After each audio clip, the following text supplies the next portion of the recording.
মান বাঁচানোর লড়াইয়ে কাল মাঠে নামবে বাংলাদেশ বনাম পাকিস্তান। আর এই ম্যাচটি কে জিতবে? ম্যাচের আগে ফলাফল ফাঁস করলো জ্যোতিষী টিয়া।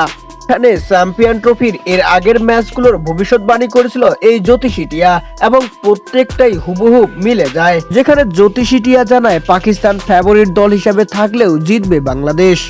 পাকিস্তানের বিপক্ষে নাহিদ রানা ও তাসকিনের মতো বোলাররা বিধ্বংসী হয়ে উঠবে। আর বাংলাদেশের হয়ে এদিন ব্যাটিং বিধ্বংসিতায় মেতে উঠবেন তাওহিদ হৃদয়, সৌম্য সরকার ও নাজমুল হাসান শান্ত।